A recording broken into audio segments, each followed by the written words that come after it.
Yes, yes, everyone. Yes, everyone. It is once again Thursday at 6 o'clock Eastern Standard Time. Don't let it go to your head.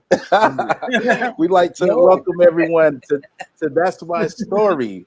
That's My Story is the hottest internet sensation where we bring on some of your favorite musicians, producers, artists, authors, comedians, and we get into an in-depth discussion. We allow them to give us their story from the beginning up to present day date, and tell us and you at home about their journey in the entertainment business. We like to celebrate as well as educate. So we welcome everyone to episode 26.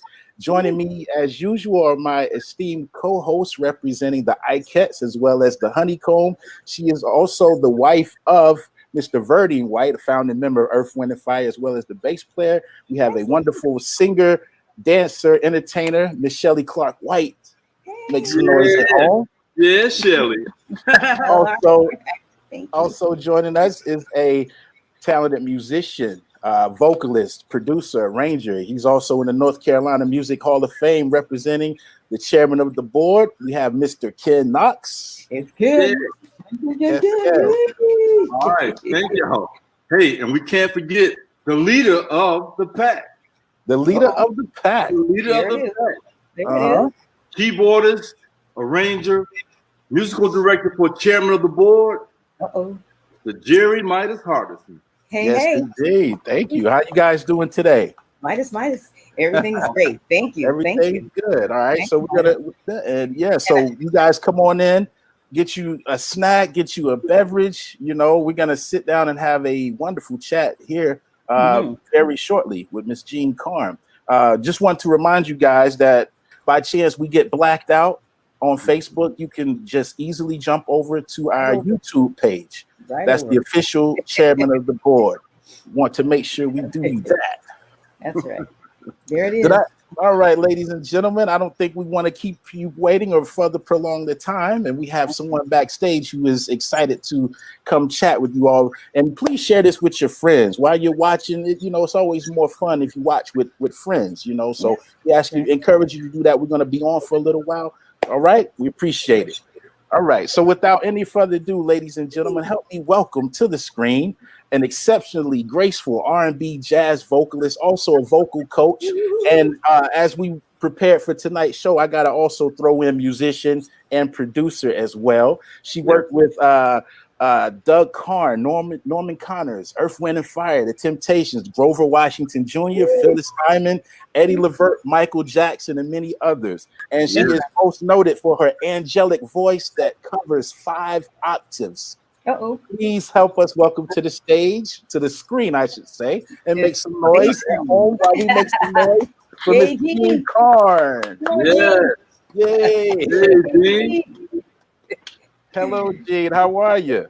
I am wonderful. How's everybody? We're good. We're doing awesome. Awesome. It's a pleasure. It's a pleasure to have you here with us this evening. Yes. Oh, it's so good to hang out with y'all. Yes. Yes. Well, we always like to kick off our show because our show was birthed because of the COVID-19 pandemic, and we couldn't go out and play music like we were accustomed to, and we needed a creative outlet for our expression. So we always like to ask our guests, what have you been doing to occupy your time during this COVID-19 pandemic? Oh, well, I've been doing a lot of TV, a lot of TV. You know, been catching up on shows, whole seasons of shows. I get to talk to a lot of my friends and relatives that when I'm busy, I don't get a chance to pay attention to. Love that. And I'm getting a chance to spend time with my family. Yes. Because we're all here together, and it's a beautiful thing. Absolutely. That sounds great. That's a great way to. I don't have to pack any suitcases either. I've had a suitcase since January. Yes. Works for me. I'm glad. All right. And we got to, we're trying to keep a positive mindset, and hopefully in due time we get back out and, be able to, for lack of a better term, touch the fans the way that we are used to getting out performing and whatnot. I miss that. Yeah. Yes. Nothing like it. That's true. Yes. So we're gonna start at the beginning and kind of get into your childhood and your musical development along the way. So you told us a moment ago you were a Southern girl. You were born in Georgia? Yes. Born in Columbus, Georgia. Grew up in Atlanta. And what was your path or your process as far as being a young child and discovering or becoming interested in music? My mother says I was singing. That's a cute one. Yeah, it is.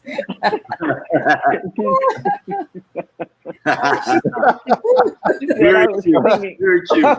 Since before I could remember, she said, at 3 years old, anybody that came to the house, I would give them a concert. That I had, fold my hands and I put on my ballerina slippers and give them a concert. And then I joined church choir at 4. Started piano lessons at 5, and it was music, whether I wanted it or not, I guess. But there was never any question. It just seemed like a fait accompli. Yes, it did. And I'm grateful for that. Yeah. Now I also heard at church, I think at the age of 4, if I'm not mistaken, you had your own little stage at church. Yeah. Our minister made me a stool. Well, a step that I could stand on when I sang, when I led songs. So you could see me above the choir railing. So, yeah. And so you were in the choir at age 4. Okay. And would you say that your mother and father were instrumental in your development? Absolutely. Absolutely. My dad played piano by ear, just for fun, because we'd have jam sessions in my basement. And he loved the big band. So he would take my brother and me to anytime a big band was anywhere within 100 miles of Atlanta, we'd hop in the car and go see him. Everybody from Count Basie to Duke Ellington, et cetera. Yeah. Okay. That's awesome. Now. Yeah. And my mother, she heard me do all my testing, and I tested my songs on her. And as my musical development happened, she was that ear and that push. And it was my dad who got me all the instruments, because I became really instrument fickle when I was in say high school and college. So that's how I ended up playing so many instruments. So you get kind of bored. Yeah. Well, give us a little rundown of all the instruments that you have played. Okay.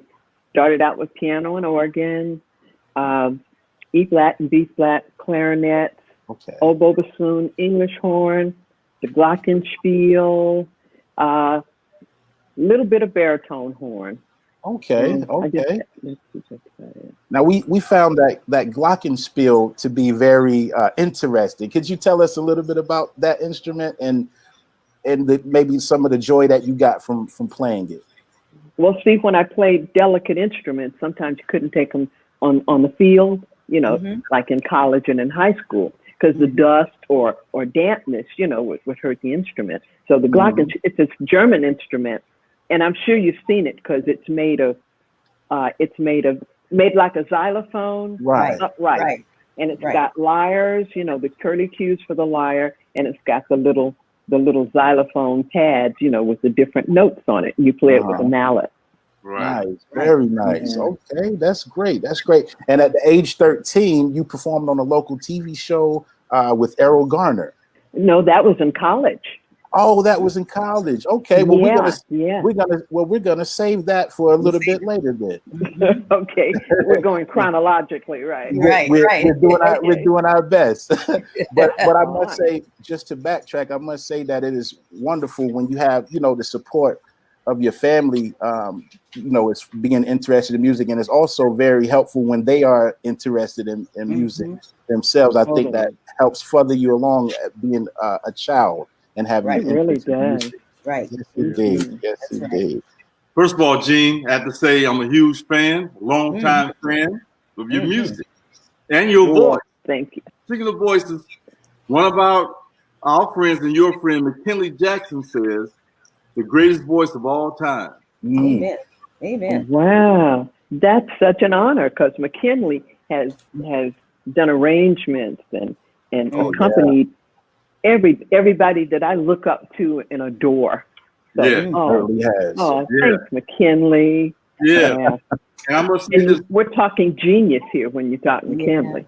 Yeah, absolutely. So, in high school, I understand you went to Booker T. Washington High School in Atlanta? Yeah. Boy, you got those picks. Oh, yeah. We got them for you. Yes, But what I find interesting is the fact that you studied Russian.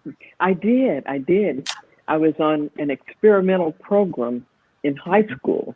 They tested us in elementary school because we didn't have middle school back then. And there was a group of us that were placed on this experimental program.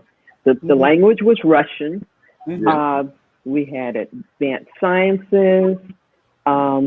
We had advanced mathematics. We started out with advanced algebra, and we did trigonometry, plane geometry, calculus, analytical geometry. Wow. It was quite an advanced program.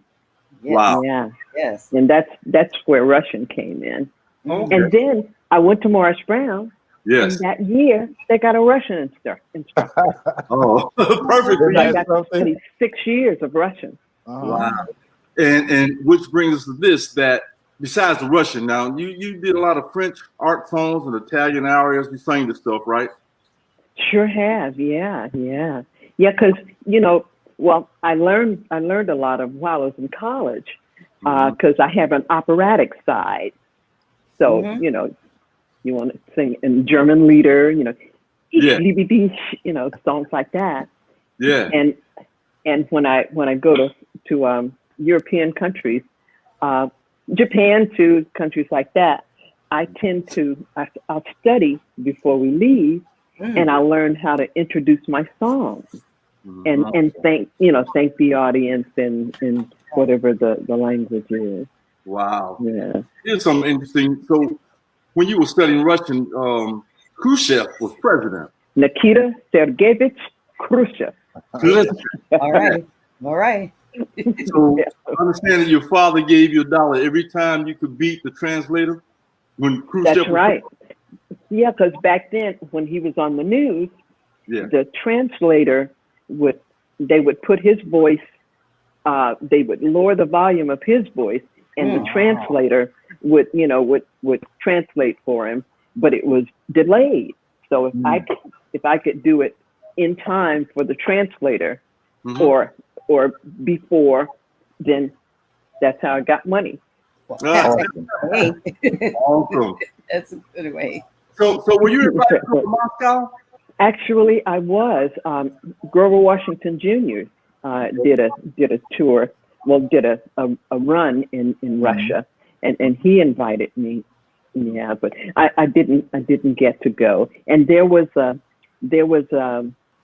festival in Moscow that I was invited to. The criteria was you had to have facility in 2 Slavic languages. And so my college Russian instructor crammed me, maybe, I guess we worked maybe 4 months in the language of Siberia, Ukrainian. Okay. Yeah. And that way I could pass tests, for both Russian and Ukrainian. But but there had to be, consent, from my parents. And folks were telling them, well, you know how the communists are, you don't want to let your baby over there. If she takes a picture of a wrong building, you may never see her again. Right, yeah. Right. So I understand that the CIA investigated your family because you were receiving Pravda newspapers.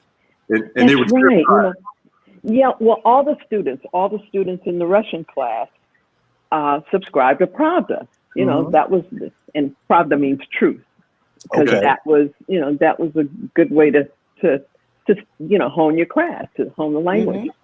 Right. But when the Secret Service investigated, they see that here's this teenager who sees a Russian newspaper, but they understood once I told them why. But that got sticky.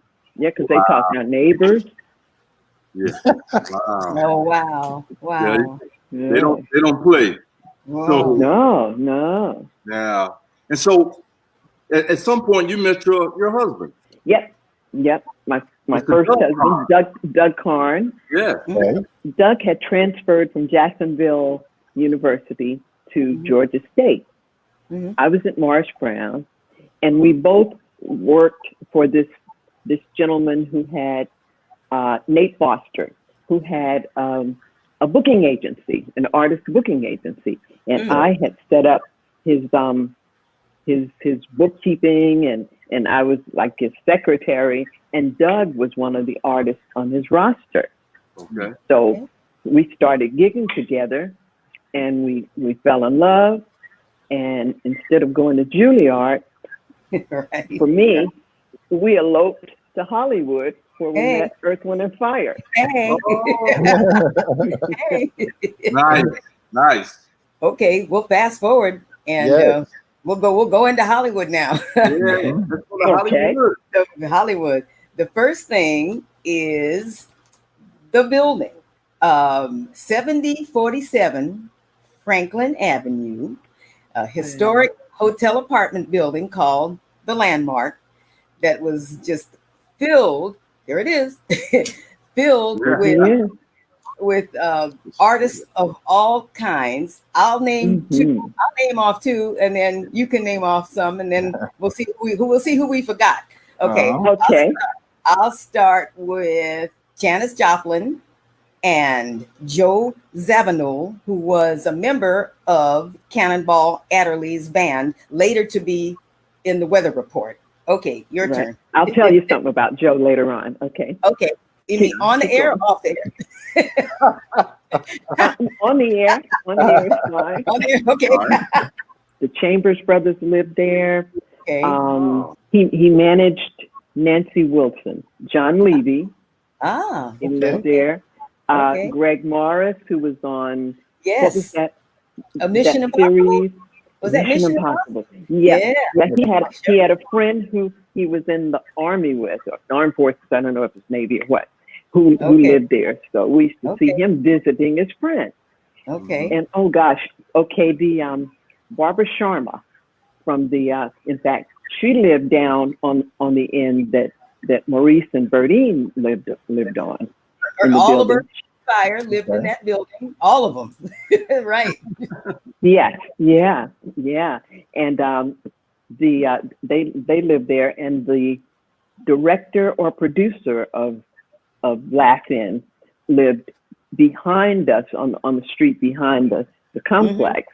I met Reverend Ike there. Oh, wow. Reverend Ike. You said Reverend Ike, right? Reverend Ike? Yeah. He was above Verdine and Maurice were in apartment 119. Reverend Ike was in 121. Okay. And then Reverend Ike, this for anybody that doesn't know, is outrageous, notorious minister. He always used to walk fast, carry a briefcase. He lived in a 2-bedroom, which was plush and fabulous. Verdine said they were crammed into this little 1-bedroom. And he said as soon as Reverend Ike moved out, they moved up to his place on apartment 121. So did we mention Jimi Hendrix? Did we get him? I don't think so. Not yet. I didn't know him. I never knew he lived there. He was in the building. But everybody lived there when they'd come in to record, like like Janis Joplin did. Wow. Right. Yeah, I never met him. Right. Okay. Well, he was there with you guys. Everybody in that building, I was saying earlier, went on to do wonderful things. But I wanted to hear the story of how Maurice heard you singing and came and knocked on your door. And what did he say? Okay. Doug Carne and I were working on Infant Eyes, which was our first album. That whole concept for all the albums we did on Black Jazz Records, which is celebrating 50 years this year. Right. It was this year. And I was just rehearsing, and he knocked on the door. First time, Doug wasn't there, and we met, and I opened the door, and he said, "I heard the voice of an angel." So I followed it up the stairs. And what I was going to tell you about Joe Zawinul, he said the same thing. Wow. Yeah, because I don't know who he was in LA with, but he was playing with Cannonball Adderley at the time. He said the same thing. And I remember Doug and I asked him after, we like interviewed him something serious. He was probably so glad to get rid of us because we loved him, because he was with Cannonball. Right. And we asked him, well, what are you going to do, next? And he said, I'll either join, well, he ended up going with Weather Report. Okay. Weather Report, right? He said, either I'm thinking about Miles, but he said, or maybe I'll join Weather Report. Of course, Weather Report was it. It was the end all and be all. Right, right. Well, I believe that, did Maurice let you know he was recording? I guess this was before any albums they were doing any albums at all. They were on Warner Brothers, because I believe Warner Brothers was picking up the tab at the apartment and over at Sunset Sound.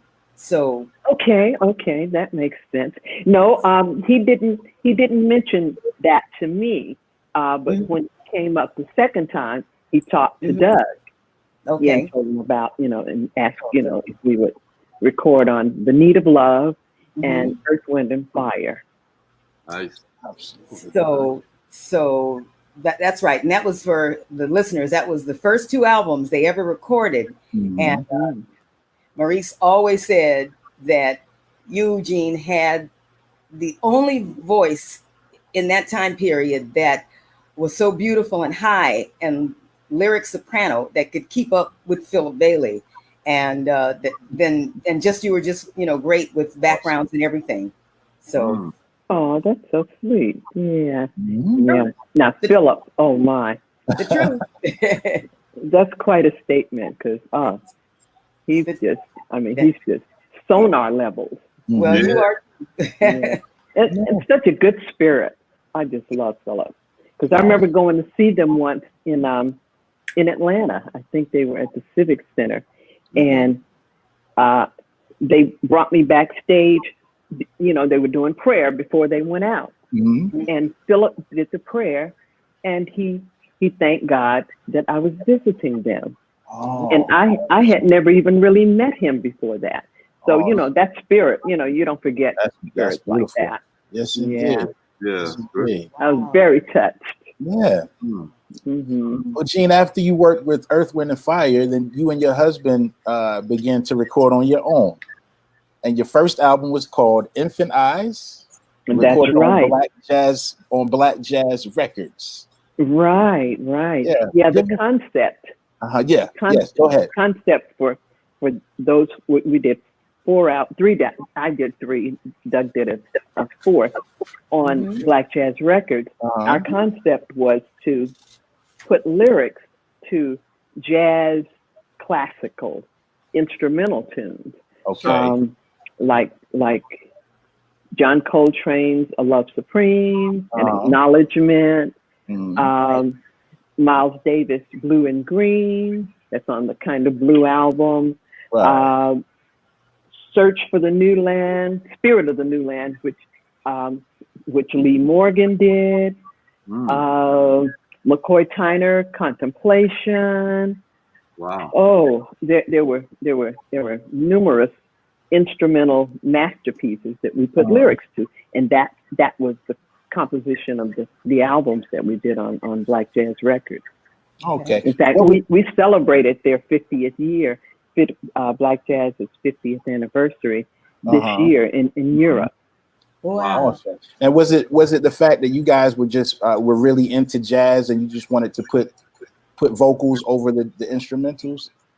Yeah, in hopes that we could get a larger audience for these jazz, because a lot of people couldn't extract the experience and the message from the instrumental line. Right. So we thought, well, let's put some lyrics to it. Awesome. We love the songs. We worship those artists, those instrumentalists, John Coltrane, come on. Yeah. So that was the whole object of the exercise, and that's awesome. It supported Black Jazz Records their whole tenure. Right. Okay. And in 1974, you were contacted by the camp of Duke Ellington. Yes, I was working. Actually, a neighbor. Okay. A gentleman who had a club in Atlanta was his percussionist. Okay. And his road manager was from Atlanta, and they had heard me sing. And Duke Ellington was looking for a soprano to sing on what became his last spiritual recording, his last spiritual performance, because I didn't record it. I did the performance. And they contacted my mother. I was in New York because I was working with Norman at the time. And that's how I ended up working with the Duke. Awesome. Now, legend has it that he would ask you to sing, I guess, in between shows or backstage sometimes when he was relaxing. Is that correct? Yeah, because he was ill. He was ill at the time. Okay. And Mercer, his son, had a what's that, lambskin that he would put on the sofa in the dressing room, and Duke would rest, and everybody would leave him alone, and he would ask me to come in and sing to him, and he said, sing very high and very soft, and he said, now anybody can sing high forte, he said, but it takes a special skill to sing high and pianissimo. Wow. So, yeah, I never forgot that. And I interviewed him too. Oh, okay. Yeah. So many questions. Yes, I could it's imagine. like hanging out with your grandfather. Right. And that's such a compliment that he could find your voice to be so soothing. Yeah. So speaking of Norman Connors, you became a featured singer and vocal arranger for Norman. Is that correct? Oh, yeah, exactly. Right. Yeah. He I was when I left Doug's group, I was trying to decide who I wanted to go with. There was Thad Jones, Mel Lewis Big Band. I was considering them. Rahsaan Roland Kirk, who's a friend who ended up being, he and Dorothy, his wife, were friends of mine and Doug's, and Norman Connors.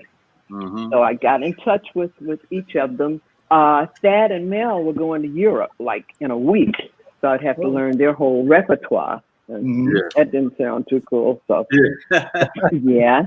And then Rahsaan, his music was good, but I don't know, when I heard what Norman Connors had in mind, because he had just left Pharoah Sanders. Yeah, and when I heard the stuff that he had in mind, that was just right up my alley, because that was at the beginning of fusion, of jazz fusion. And so we actually ended up, going to and being instrumental in creating, with Roy Ayers and Lonnie Liston Smith and Stanley Turrentine, that whole fusion genre.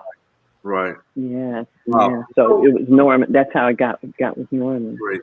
Nice. So how did you become a vocal coach? When I started playing for church choirs at 12.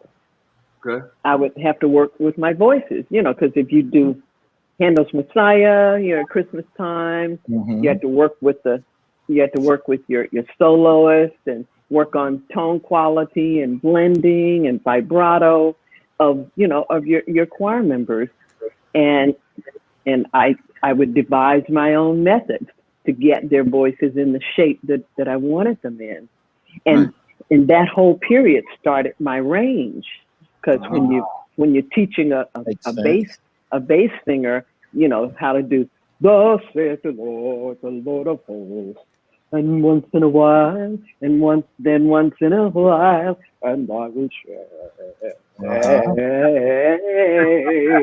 the hands of the earth, etc., etc. So that you know, just doing that for other singers helped me develop my broad range. Wow. I already had the top. I guess I was born with that. Right. And yeah, Phyllis said that she had she had a great top. She said she didn't have a lower register to speak of, and she said Infinize taught her how to develop her lower register. Mm-hmm. Yeah, and I guess there's a line in there that goes from second tenor to high soprano, and she said that that was her turning point at developing her lower register. Wow. So I understand that record companies and managers would hire you to work with their artists, such as Michael Jackson. Well, I wasn't hired. Look at that hair, boy.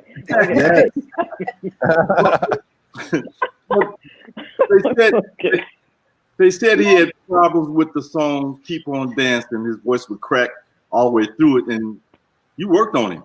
Yeah, there were just little places in there. His voice was changing at the time. That was why. And he said he would crack because we were recording at the same time. In Philly with Gamble and Huff, because after the Jacksons left, after Jackson 5 left Motown, they went with CBS, and Philly International was being distributed by CBS, so CBS chose Gamble and Huff to do their 2 albums that were on CBS before they went back to Motown, and that's why their name changed. They couldn't use Jackson 5 anymore because Motown owned that name. So they became the Jacksons.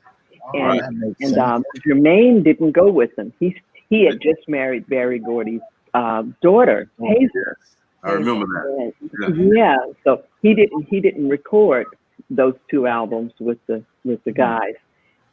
He stayed at Motown, and I remember he did an album. There was a song, something like "If I Say Your Eyes Are Beautiful," and there was another one, "Let's Get Serious" with Stevie producing. Oh, okay. Yeah, while he was on Motown as a solo. Yeah. Where was I? Okay, where was? Vocal coaching. Were we there? Yeah.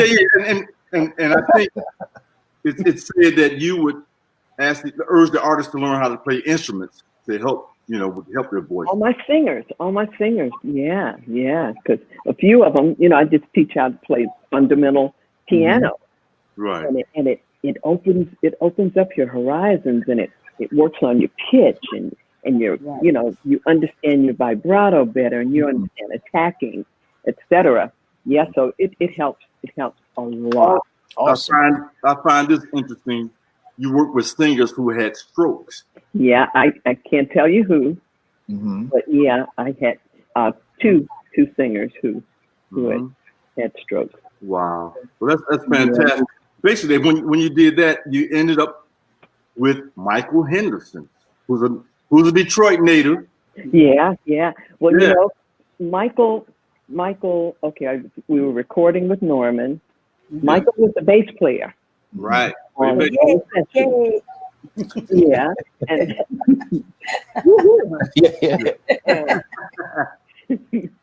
and during a break, Michael was at the piano and he started just playing this line, this ya da da da ba ba da ya, and folks started gathering around and saying, "Where'd that come from?" He said, "Well, it just came to me." Yeah. And he worked out the whole song during that break. So instead of going back to the tune that we were working on, I don't remember what song it was. We got in the booth. Well, they did a track. Yeah. And I mean, just mouth arrangement.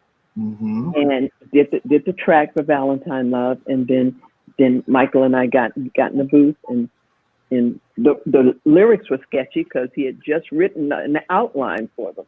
So a lot of it was impromptu, especially with the vocals.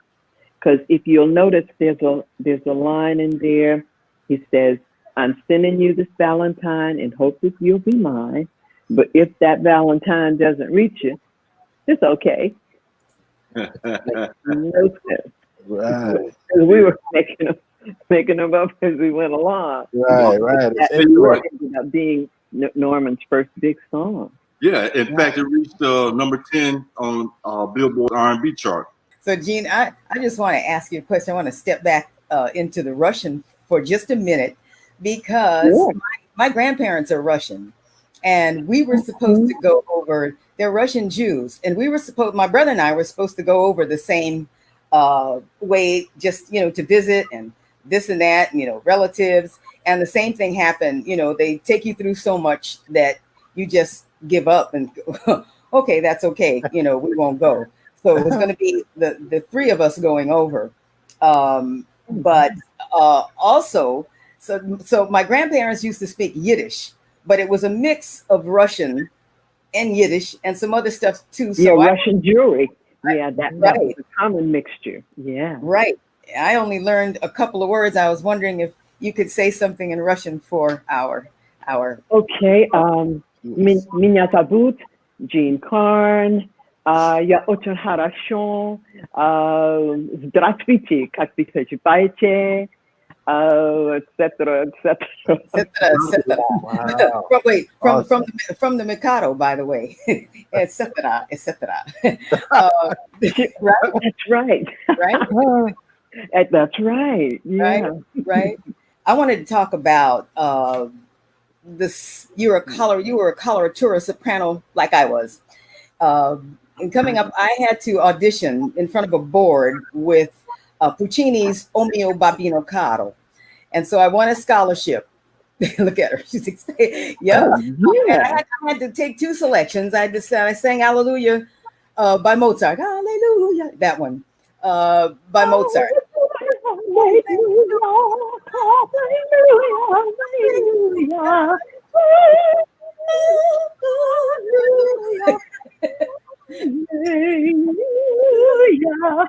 But that right. And O mio bambino caro, the Italian opera. And I won the scholarship and was able to go to USC. I studied with a teacher very well known out here called Alice Mock. She advised me that you know, in opera, they're not hiring, Black leads that much. So I would explore other avenues of voice. So, I was singing folk songs with my brother. Remember Laura Nero and some of those singers, Joe and Eddie back in the day, all folk songs. Wanted to talk to you about Ima Sumac also, because I had all her albums and people thought I was crazy. She was fabulous. They said she was an Incan princess. How did you get into her? That's what I understood. Well, because of that range. Yes. And it was refuted that she had notes that only dogs could hear. Right. And I collected some of her records, and my I had all of them. Every I'm sure you did. Yeah. Mm-hmm. Yeah. Yes. So I'm very familiar with her. She was, way up there on my list. Right. But you also have that whistle register, like Minnie Riperton, and it's a handful. How did you find out that you actually had that whistle register? Singing with folks, singing with records and stuff. Yep. Mariah Carey, another one. Actually, Kelly Clarkson, another one, right? I've never heard Kelly Clarkson do it. Yeah. Yep. Who else? Okay. Ariana, another one. Grande. Yeah. Right, Ariana Grande. Yeah, and she's married to. Well, she was married to Kenny Lattimore. Yes. Okay. I think so. Yeah. I'm trying to think who that might be. I can't think of the name. Shantae. Oh, Shantae Moore. That was it. That's it. Yeah. Okay, so we're moving forward to 1976 when you meet and sign with Kenny Gamble and Leon Huff at Philly International. But I understand that Kenny Gamble was a huge fan of yours. I mean, he followed your career, and they were like your musical family. Yeah, that's what he told me when we first met. He said his next door neighbor had given him Infant Eyes, which of course was the first recording. Okay. And he said he had followed my career since then. And then when he heard that I'd left Doug, I was performing with Norman, I would come to the Bijou in Philadelphia and perform before I signed. That was after Norman, and lots of Philadelphia, Eddie Levert came to sit in with me, Patty came to sit in with me, and Gamble contacted me, and it was the night of an Ali fight that was in Atlantic City. Yes. Everybody had left the building, they're on their way to AC to see the fight. And Gamble was going to talk to me, and then he was going to, nobody wanted to miss an Ali fight. No. And we talked through the whole match. Yeah. And that was how Philly became my family. In fact, I was in touch with his oldest son, Khalif, who's my godson. I was talking to him today. Because, Gamble has a show, Message in the Music. Yes. On a pod show on Facebook. It's a great show. Yeah. Mm-hmm. It is a great show, isn't it? Isn't it? Yeah. So your solo debut LP and the single Free Love is a tremendous international dance anthem. How did you start? How did you get into that song, and how did that happen? Well, that was one of the first songs I recorded for the first album. Right. Gamble and Huff, wrote it, and Bobby Martin did the orchestral arrangements. Fabulous arranger. We didn't know it was a disco song. like we didn't know Was That All It Was a disco song. Right. Wrote and produced that one for me. But the discos would call the label and ask for a 12-inch version, and that because that's what the discos lived on. Right. So that's how I became a disco queen. And that's I love my disco audiences. Right? Oh, yeah. They're the best folks. Yeah. Mm-hmm. Well, okay, so we'll move forward into 1978 with the second LP, Happy to Be With You. The single from that one was Don't Let It Go to Your Head. I understand that was specifically written for your voice. Yeah. And Gamble and Huff, Gamble used to put down the demos either with his guitar or Huff would play, just a perfunctory piano, just to get the chords to you. And I remember when Kenny gave me the cassette, because it was that long ago. Yeah. And he said, don't worry about the backgrounds, Gene. Huff and I got that. So, okay. I finished my vocals and I went 10 feet to his office from the studio. And I said, Don't is ready. So y'all want to come on in because they're already set up for you to do the background. And he said, oh, you got it. And I said, no, you promised. Yeah. It's like, it's like your dad promises you something. You got to do it. And then he's forgotten by the time. So they came in and we did the backgrounds together. Awesome. That was monumental for me, That's right. Because they're good voices. There were a lot of people that covered that song. One of my faves for sure. Absolutely. Wow. Now, Gene, your third album on Philadelphia International, When I Find You Love, was produced by Dexter Wansell, Gamble and Huff, and Jerry Butler. Yes, indeed. Yeah.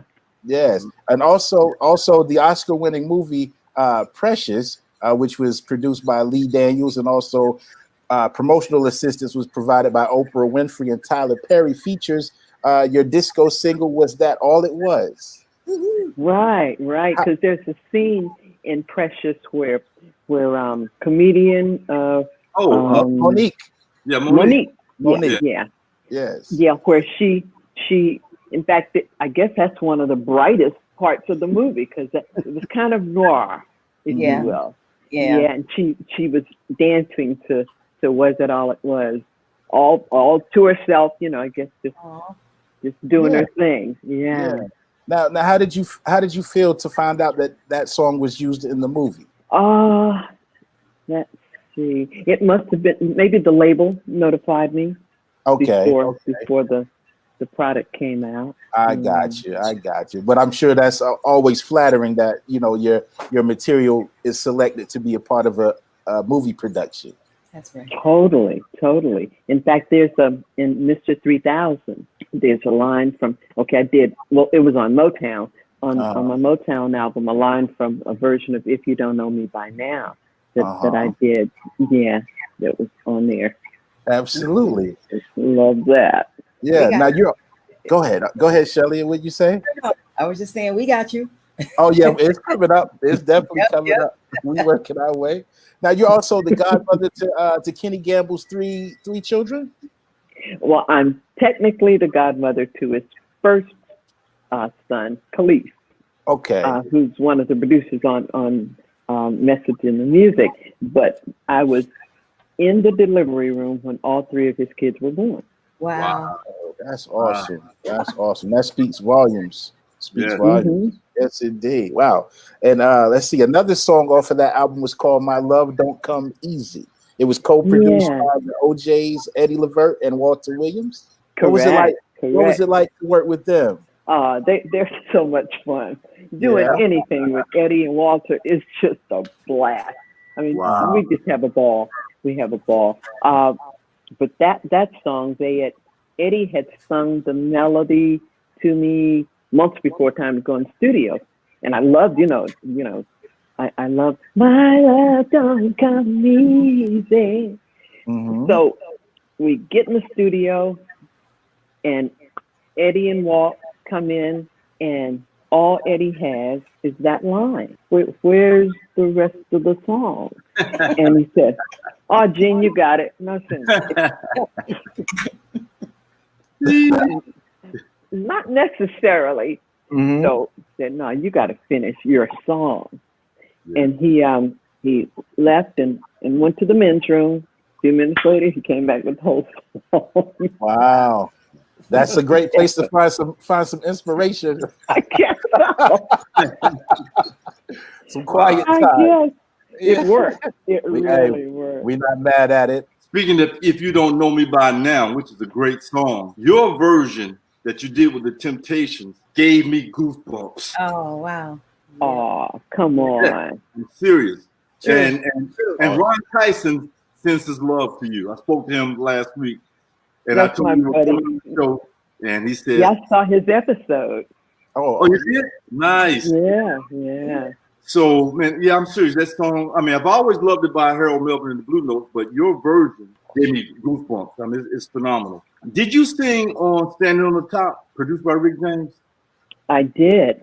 Yeah, it was okay. This was when the Temptations went back to Motown. Remember, there was a period there, a short period when they left Motown.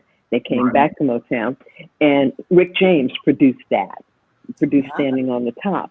Right. And Rick invited me, because I was on Motown at the time, and Rick invited me to do, and it was just he had contrived these computer notes,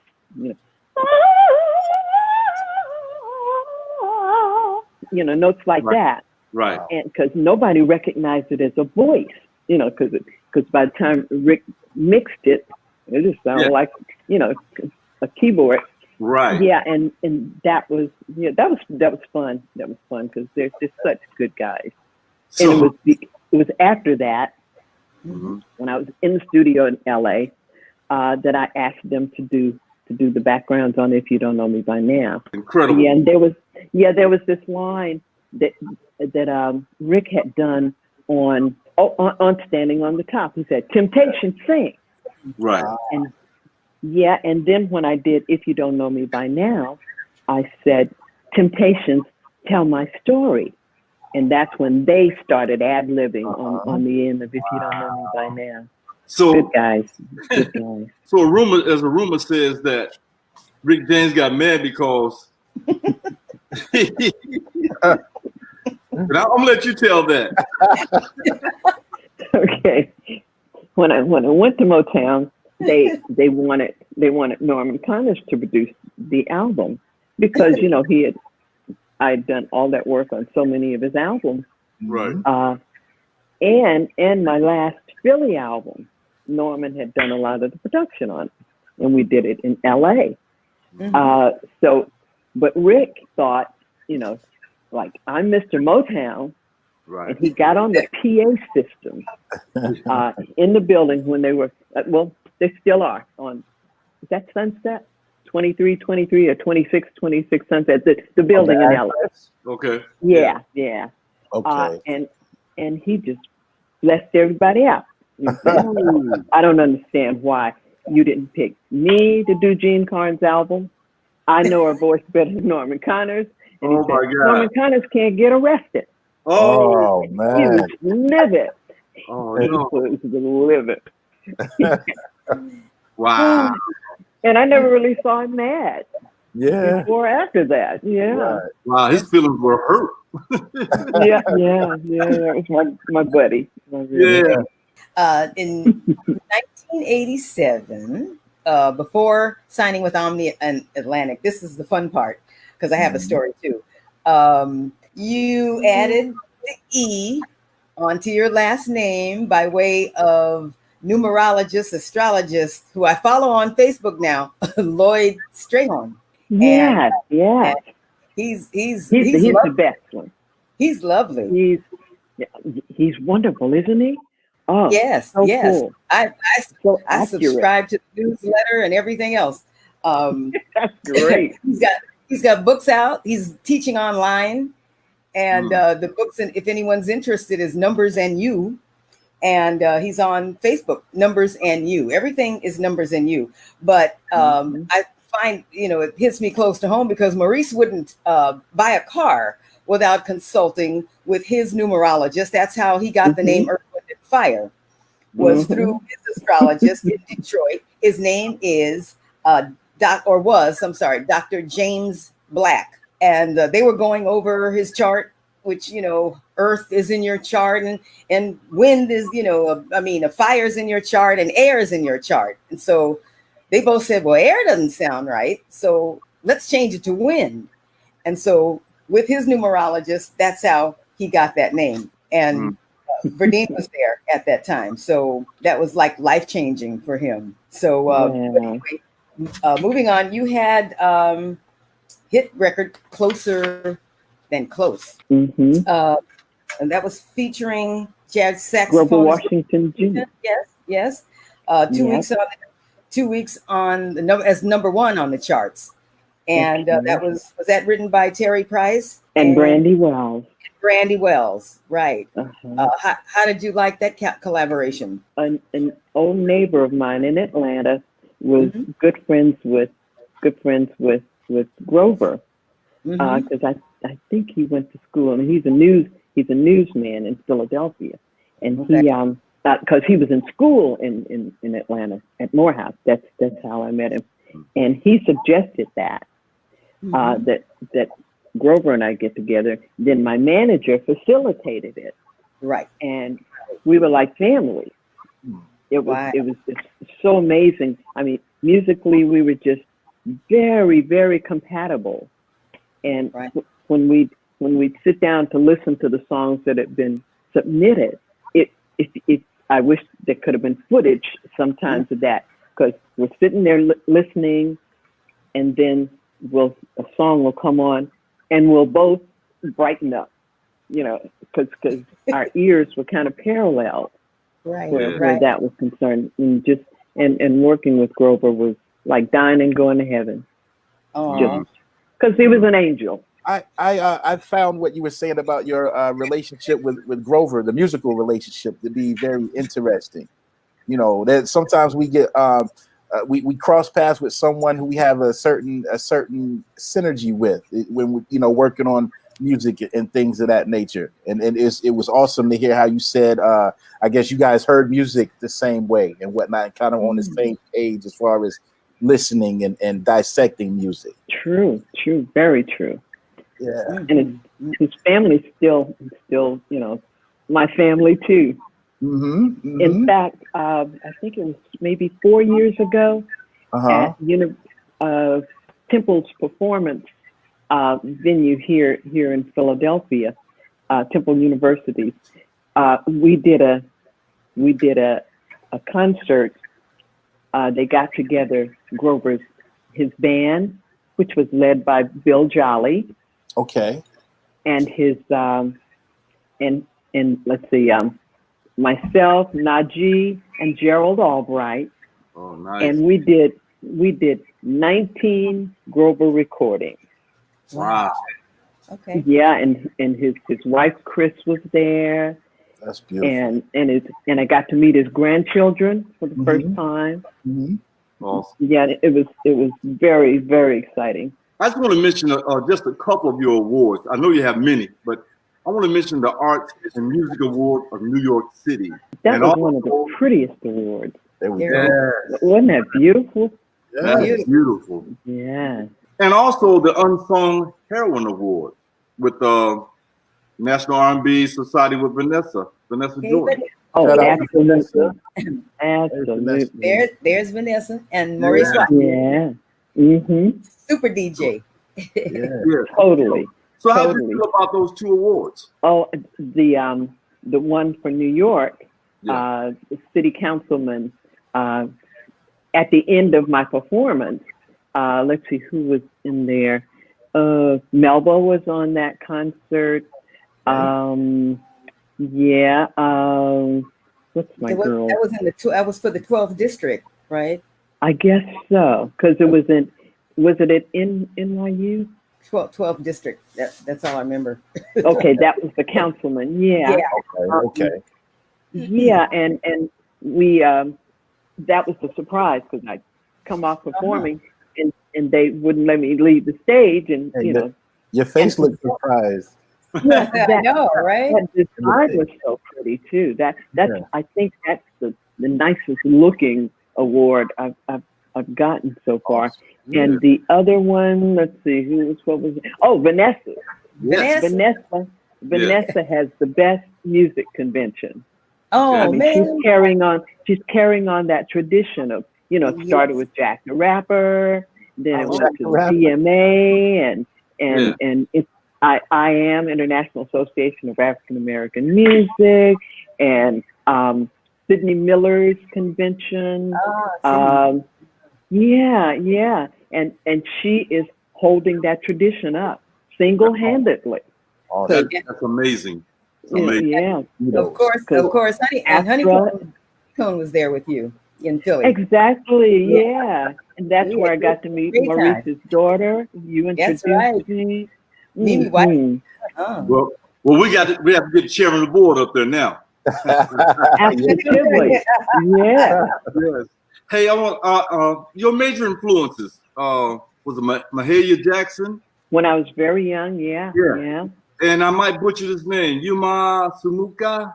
Ima Sumac. Yuma Sumac. Yuma Sumac. That was close. That's okay. You're right. That was close. Ken. Also, the Queen of Soul, Aretha Franklin. Oh, absolutely. Yeah. Doug and I were asked to perform there was a concert given the day before her funeral. And because her sister-in-law was planning, you know, that whole week's activity. And something I'd never seen before, she laid in state at 3 different locations. One was the Black Museum there in in Detroit. One was her father's church, and then, of course, the day of the funeral. And they changed her outfit every time they changed her location. Right. Wow. That's right. And on the funeral day, she had on red, and they had shoes to match. Yeah, and that was just the most amazing funeral I've ever witnessed. But it was so sad leading up to it, because I remember a good friend of mine, Deanna, was always in touch with Aretha. And I remember weeks before, I had heard, that she was gravely ill. And I asked Deanna, and I remember texting her, I guess, saying, well, I just can't imagine the world without Aretha Franklin. I'm like, come on. Right. And she texted back, she said, well, you got to prepare yourself, steel yourself, because it's inevitable. Right. Yeah, because I first saw her when she performed with her father, Reverend C.L. Franklin, at the City Auditorium in Atlanta. I might not have even been a teenager then. Wow. Yeah, she's a skinny girl in a choir robe. Yeah. She sang this song, In a Land Where We'll Never Grow Old.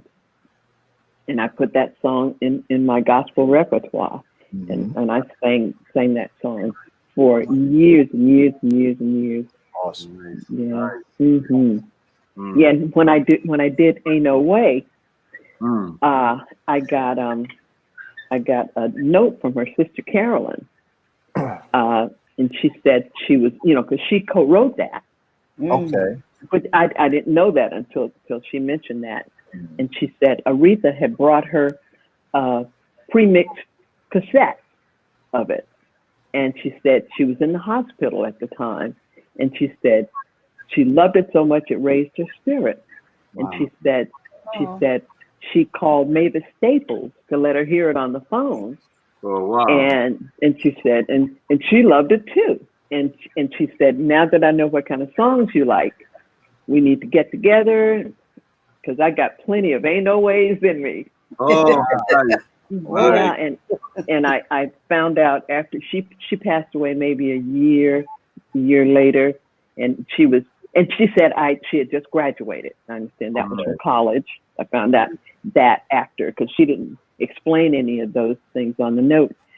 And she said she had major surgery. She had just graduated, and she gave me her information, but we never got a chance to collaborate. Yeah, but after that, it was so funny. Every time I'd go to, well, it was only 3 times that I went to Aretha's dressing room after catching her in a concert, and she'd say, "Come on in here, Ain't No Way."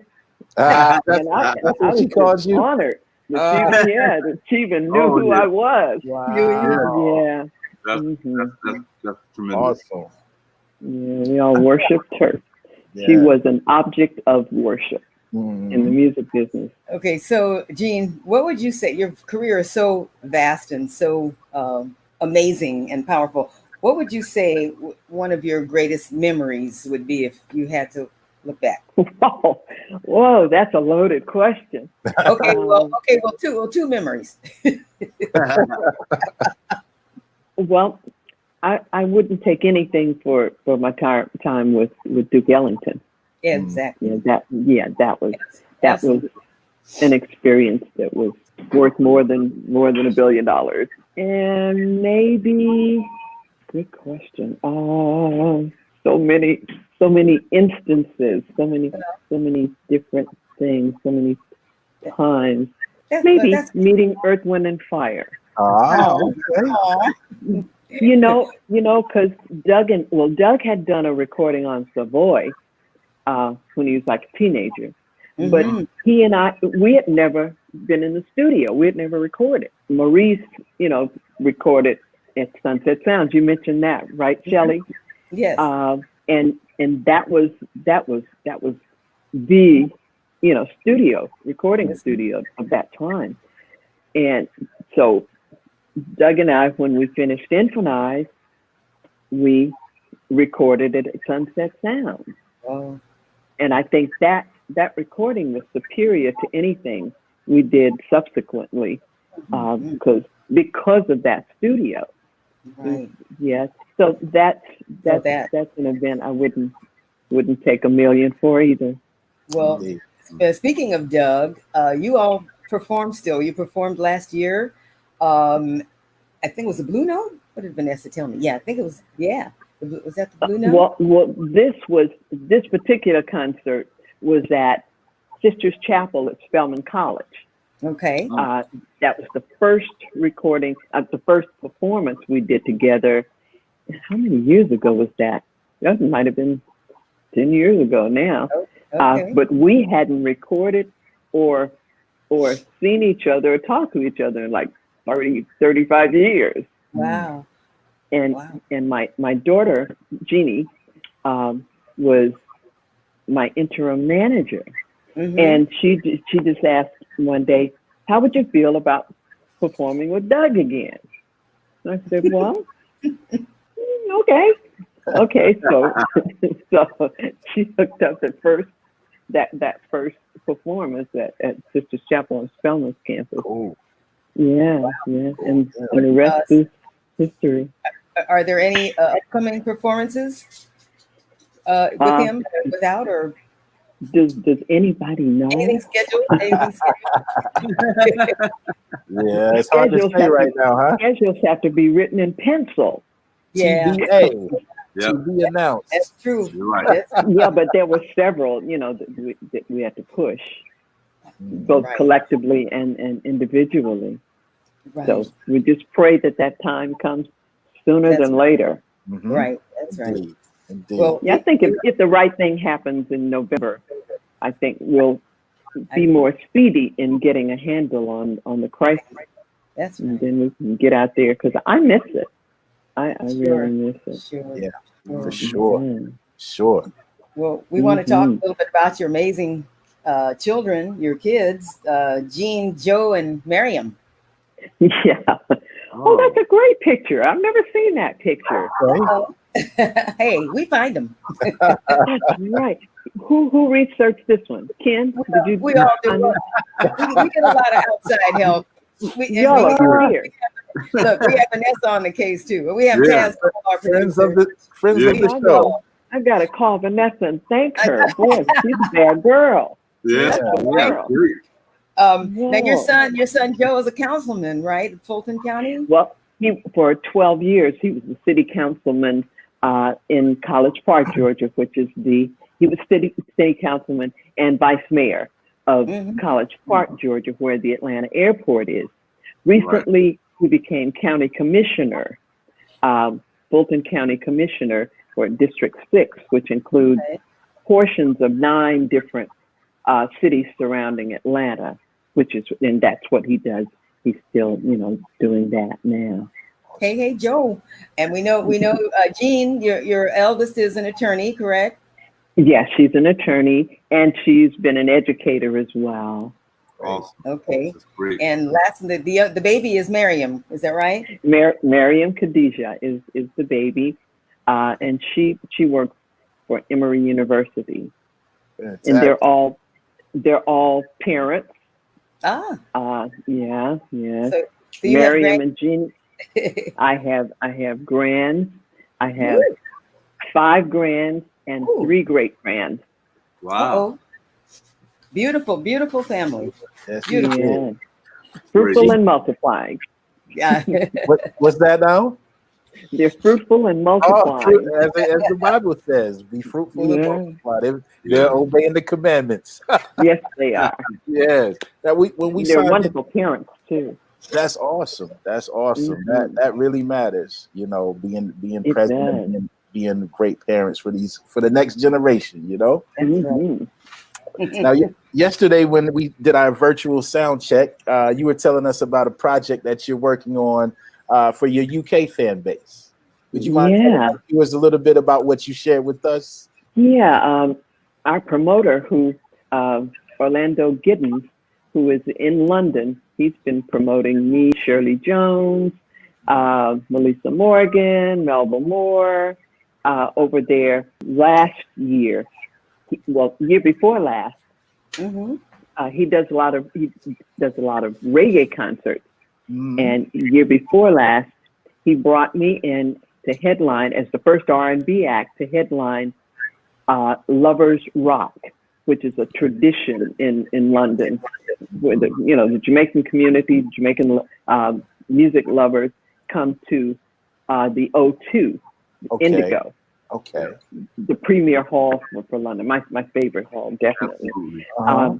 And they have this yearly concert, and I was the first R&B act to actually headline that. And then the next year, we brought in my girlfriend, Melissa and Melba and Shirley Jones, who was on your show, right? Yes. Right. Melba and Shirley have been on the show. Yeah, and as a result, Orlando got requests from various and sundry folks and agencies and in industry elites in UK as to whether I would do Jamaican or reggae versions of some of my songs that they like. And some of those songs they don't even like over here. But I've begun that process. I think I'm about six songs out. So as soon as we can travel, as soon as Europe will let us come back. Yes. I'm gonna work on finishing that album.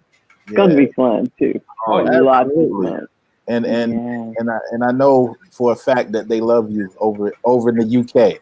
Oh man. They have a great following.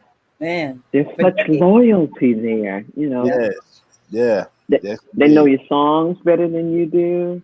Better than you do. Honest to gosh. Yeah. They'll mouth those, and we have to study for the repertoire we do over there, because a lot of songs like "Bet Your Lucky Star" and "You Got a Problem" and songs that I never do over here, never get requests for over here. Right. You have to woodshed and get them ready for when you go over there to perform them. Yeah. And they know them word for word, breath for breath. They know you better than you know you.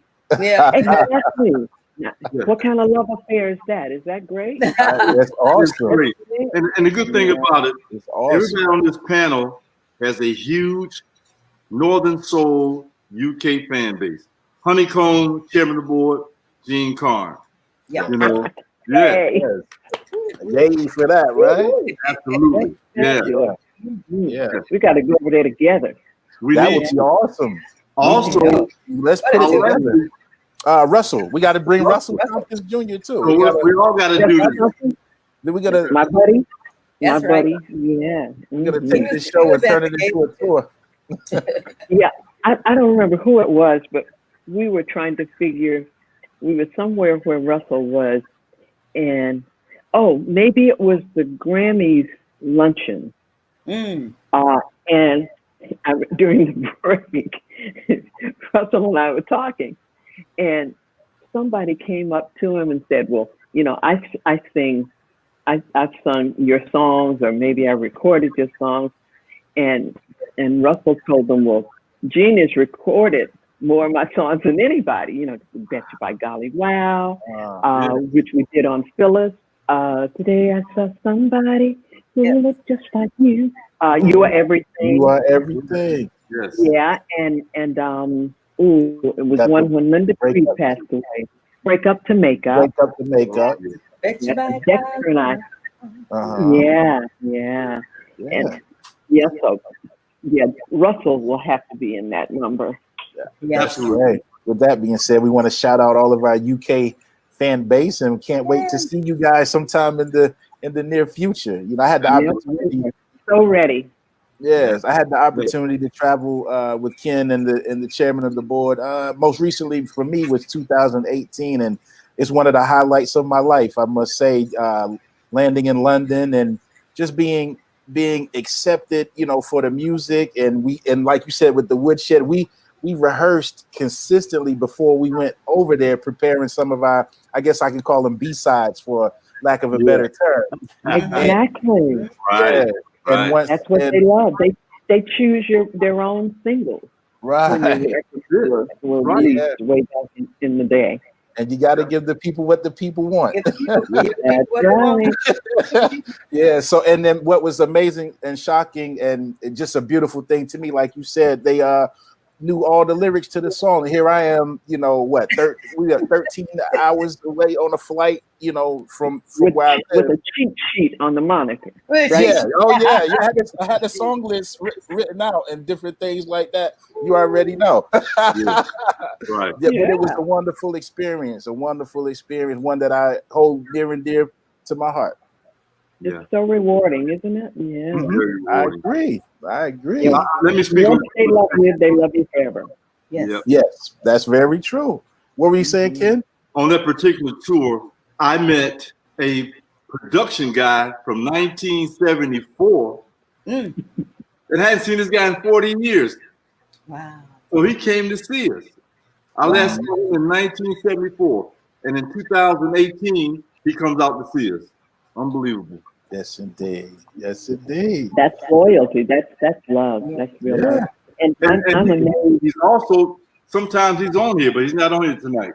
All right. Yeah, I when Doug and I did the 50th anniversary in Europe for Black Jazz Records, there were 4 of the Black Jazz artists, all-stars, who also recorded on the label with us.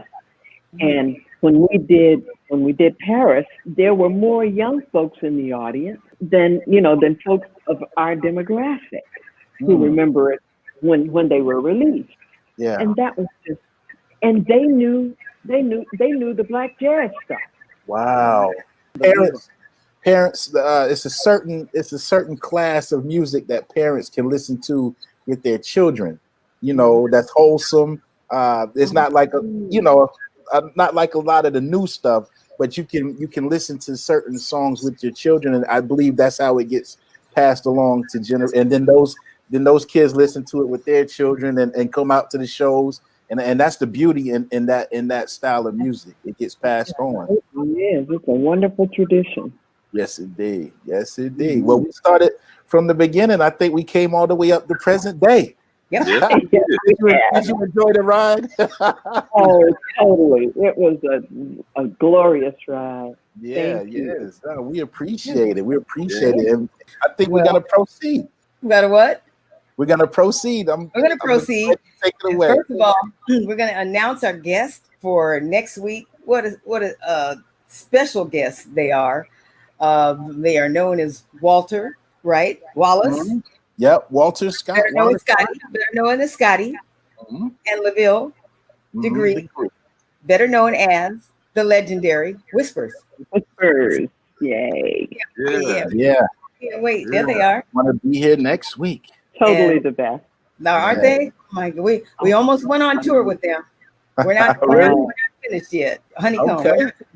And we also want to remind you guys to be sure to like and subscribe over on our YouTube channel. Again, that YouTube channel is the official Chairman of the Board page over on YouTube. And when you subscribe, folks, this is the beauty in subscribing. You don't have to look for the link weekly. The link will come to you once you subscribe every week. When the link is uploaded for live broadcast, it'll come directly to your homepage, and it gets no easier than that. And I want to take a moment to let you know, Instagram page is That's My Story Show on Instagram. Also, you can find us on Twitter at SMyStoryThat.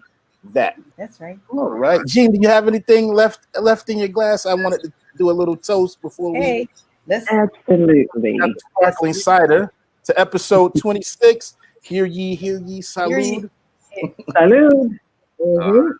And however you say it in Russian. Okay. Okay, there it is. Yes. And we want to take a moment, one final time, to thank all of our viewers. Thank you guys so much. I can't express enough how much you guys mean to us. You guys are the inspiration behind us doing this weekly.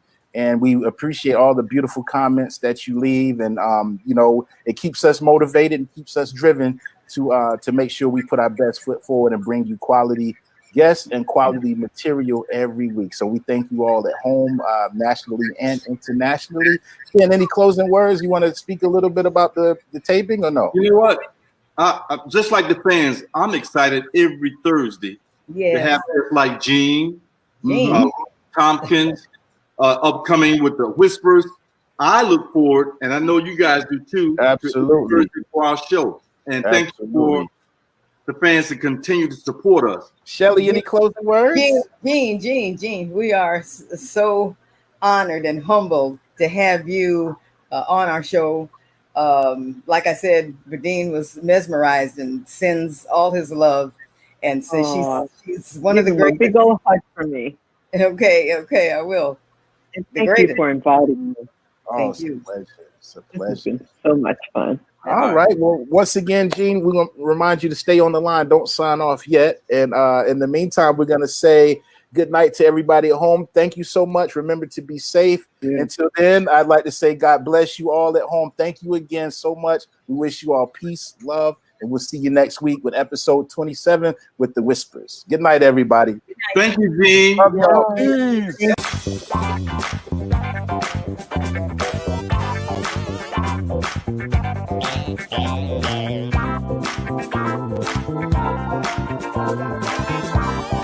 Thank you.